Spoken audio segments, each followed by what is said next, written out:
Her phone rang on the counter. I answered, thinking it was work. A man's voice, low, playful.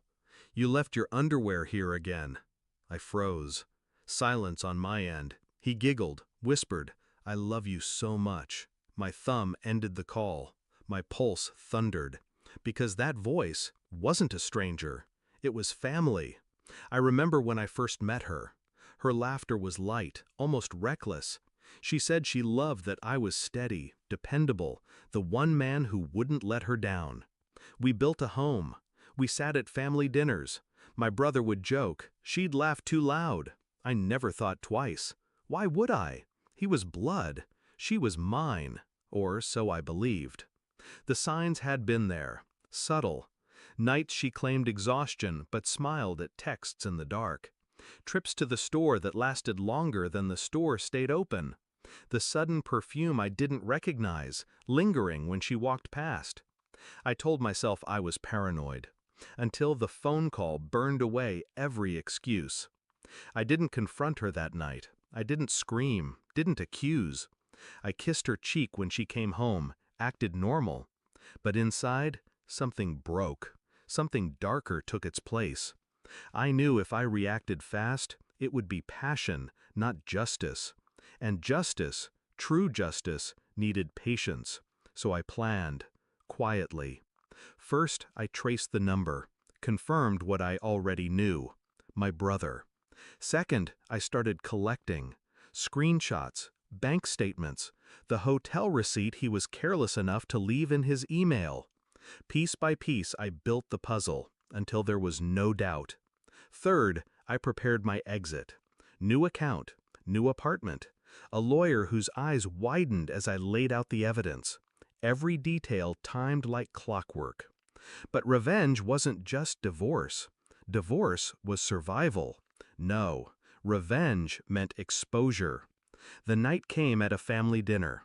Everyone gathered. Parents, cousins, my brother sitting across from me, my wife beside him, their secret woven between stolen glances they thought no one saw.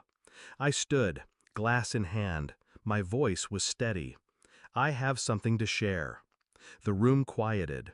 I slid an envelope across the table to my father. "Proof," I said, "of betrayal." He opened it.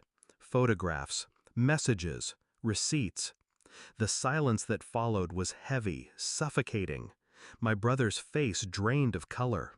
My wife's fork clattered to the plate.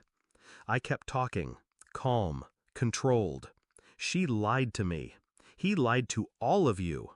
And while they were together, I was building a way out. Effective tomorrow, she's gone from my house. He's gone from my life.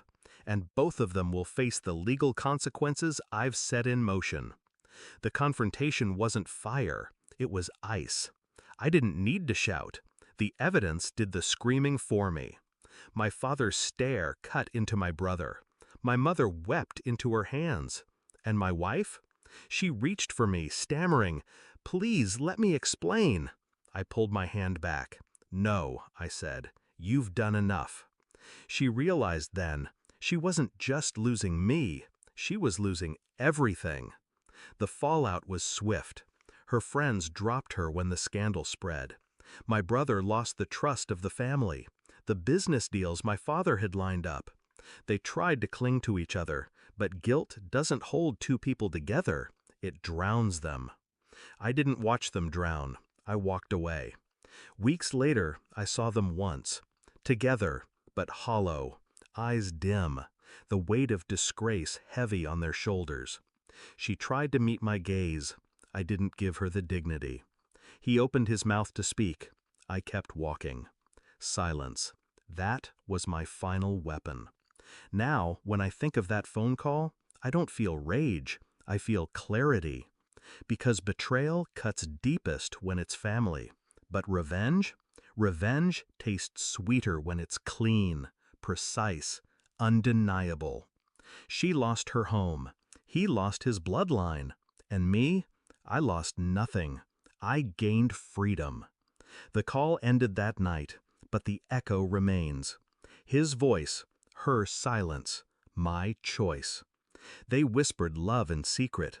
I whispered goodbye in public, and when the dust settled, I was the only one still standing.